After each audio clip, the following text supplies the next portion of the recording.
ఆశ్చర్యంగా ఒక ముఖ్యమంత్రి ప్రజలకు ఊరడించాల్సింది ధైర్యం చెప్పాల్సిన ముఖ్యమంత్రి వరదలు ప్రారంభమైన 2 రోజుల వరకు పత్తా లేకుండా పోయి ఆయన తప్పును దాచిపెట్టుకోవడం కొరకు వచ్చి రావడమే మొదలే కేసీఆర్ గారి పైన, కేటీఆర్ గారి పైన, హరీష్ రావు గారి పైన, బీఆర్ఎస్ పార్టీ పైన నిందలేసే పని మొదలుపెట్టినాడు.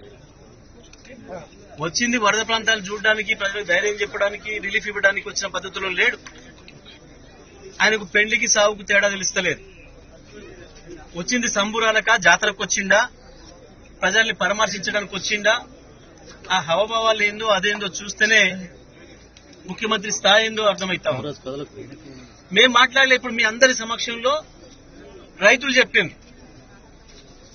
ఇవాళ కొన్ని మీడియాలో కూడా వచ్చింది. నేను ఇక్కడికి మీడియా వాళ్ళు ఎవరు లేనప్పుడు వస్తే కూడా రైతాంగం చెప్పాను. ఏంది ఇవాళ మనం ఏదైతే ఎన్ఎస్పీ కాలువ మీద నిలబడినామో ఈ కాలువ కట్ట తెగడానికి ప్రధానమైన కారణం ప్రభుత్వమే అని రైతులు చూపిస్తున్నారు, ఆధారాలు కూడా చూపిస్తున్నారు.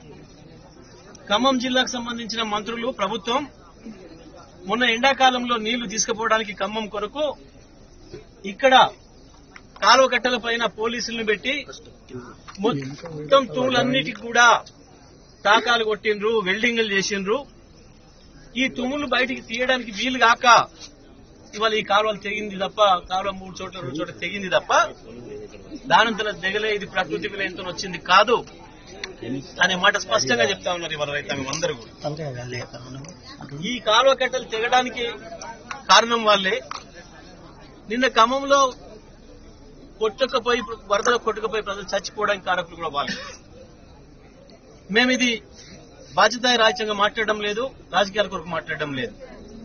9 గంటలు వాళ్ళ కళ్ల ముందు ఎదురు చూసుకుంటూ కూర్చుంటే కూడా కనీసం ఒక హెలికాప్టర్ కొరకు ప్రయత్నం చేయలేదు. పైగా పొద్దుకిన తర్వాత ప్రజల్లో తిరుగుబాటు మొదలైన తర్వాత వచ్చి ముసలి కన్నీళ్లు గారుస్తున్నారు. మేము ప్రయత్నం చేసినాం, దొరకలేదని ఒక ఆయన, ఆంధ్ర ముఖ్యమంత్రి మాట్లాడిన ఒక ఆయన, ఉన్నది తెలంగాణలో, తెలంగాణ ముఖ్యమంత్రి ఏమైండు.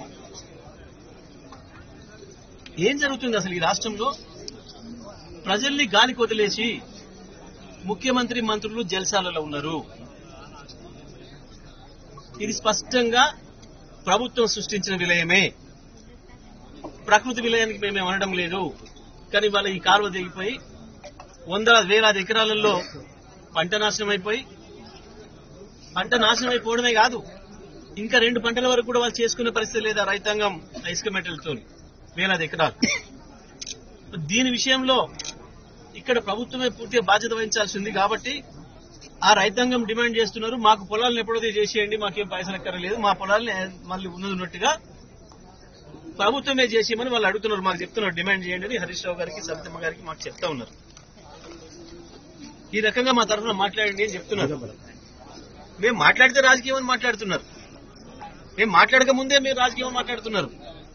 మీకంటే ముందే మా వాళ్ళే ప్రజలలో ఉన్నారు, మా బీఆర్ఎస్ పార్టీ కార్యకర్తలే ప్రజలలో ఉన్నారు.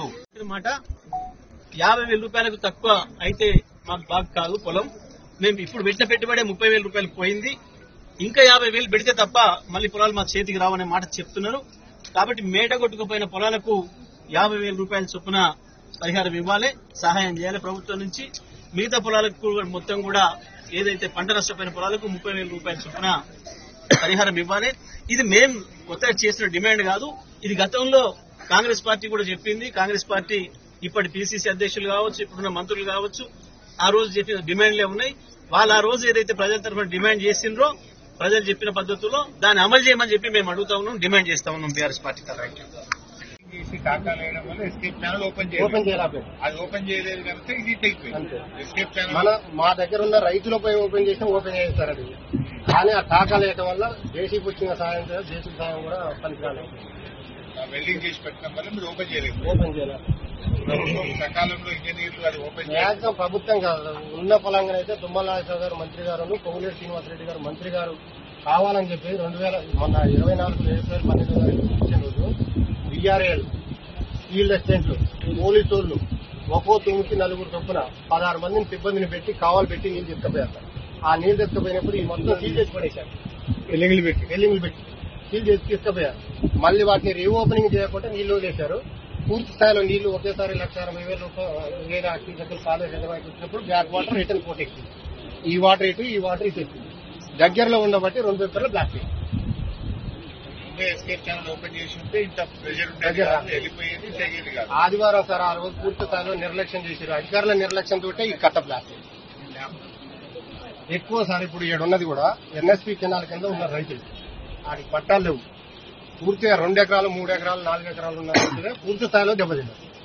ఇప్పుడు ఇక్కడికి వచ్చారు సార్ మాకు ఫీల్డ్ ఆఫీసర్ ఏవీ వచ్చింది. వచ్చేసి ఆ ఏవీ తోడు గొడవ పెట్టుకుని ఫీల్డ్ చూడకుండా ఊళ్ళు రాస్తున్నారా అని తీసుకుపోతున్నారు. కింద చూడకుండా ఇసుక మ్యాట్లు పెట్టే ఖరాబ్ అయిన వాటిని చూడకుండా యాన్న కూర్చొని రాపిస్తారు కదా. రాపించిన ఎవరికి వస్తాయో ఎవరికి రావకూడదు తీసేది నష్టపరిహారం. ఇప్పుడు ఈ జనం ఆపడానికి ఇక్కడి నుంచి దౌర్జన్యం చేసి తీసుకోపోతుంది. లేదు అక్కడ పిలిచి కూడా మొత్తం కొట్టుకొని అక్కడ కలిపొచ్చు ఇలా కడిగి ఇలా నీళ్ళలో